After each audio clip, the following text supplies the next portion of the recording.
জনগণের অধিকার আবার পায়ের তলায় পিষ্ট করার পায়ে তারা শুরু হয়েছে। রাজার ছেলে রাজা হবে। আমার একজন শ্রমিক ভাইয়ের ছেলে কি প্রধানমন্ত্রী প্রেসিডেন্ট হওয়ার পথে কোনো নিষেধাজ্ঞা আছে? বিগত নির্বাচনে জাতিকে আমরা বলেছিলাম নেতৃত্ব আমরা তরুণ এবং যুবকদের হাতে তুলে দিতে চাই। আপনারা দেখবেন জামাতে ইসলামী থেকে যারা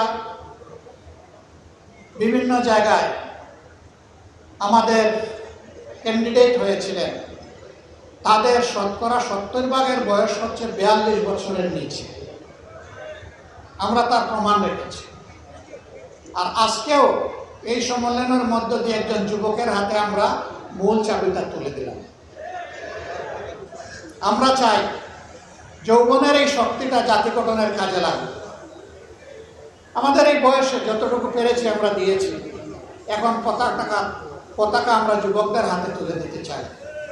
তারা এই পতাকা নিয়ে সামনে এগিয়ে যাবে ইনশাআল্লাহ। আজকের এই দিনে সরকারের কাছে আমার স্পষ্ট দাবি, শ্রমিকরাও এই সমাজের নাগরিক। ভোট শ্রমিকরাও আমাদেরকে দেয়, আপনাদেরকেও দিয়েছে। সুতরাং শ্রমিকদের সব বিষয় মালিকদের ঘাড়ের উপর ফেলে দিবেন না। রাষ্ট্রকেও দায়িত্ব নিতে হবে। মালিকরা ইনসাফের ভিত্তিতে তাদের যা করণীয় তা করবে, বাকিটা রাষ্ট্রকে শেয়ার করতে হবে। শ্রমগণ এলাকায় কোনো বিশেষায়িত হসপিটাল নাই।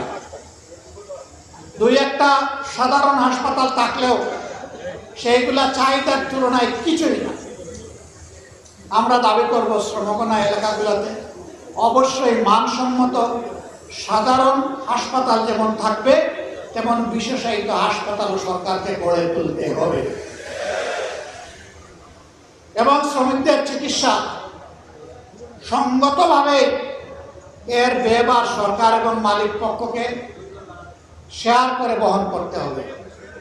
কারণ শ্রমিকদেরকে যা বেতন ভাতা দেওয়া হয় তা দিয়ে পেটের জোগানি হয় না, চিকিৎসার খরচ বাঁচাবে করতে।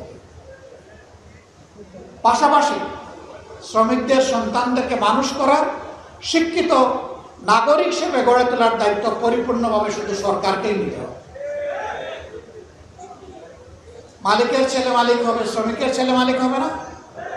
রাজার ছেলে রাজা হবে। আমার একজন শ্রমিক ভাইয়ের ছেলে কি প্রধানমন্ত্রী প্রেসিডেন্ট হওয়ার পথে কোনো নিষেধাজ্ঞা আছে? আমরা চাই সেই শ্রমিক বন্ধুটি ভাইটির ঘর থেকে আগামী দিনের প্রধানমন্ত্রী বের হয়ে আসুক। সেই শিক্ষা, সেই পরিবেশ সরকারকে, রাষ্ট্রকে নিশ্চিত করতে হবে। মুক্তির ময়দানে লড়াই হবে।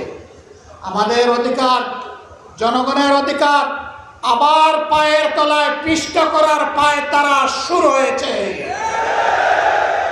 আমরা সংসদ থেকে বের হয়ে এসেছি, কিন্তু আমরা আবার সংসদে ফিরে যাব। মাঝখানে জনগণকে সাথে নিয়ে জনগণের মুক্তির আন্দোলন আমরা গড়ে তুলব। এই আন্দোলনে জনগণের অধিকারের ব্যাপারে আমরা সরকার কিংবা যে কোনো কর্তৃপক্ষকে ইনশাআল্লাহ চুল পরিমাণ ছাড় দেব না।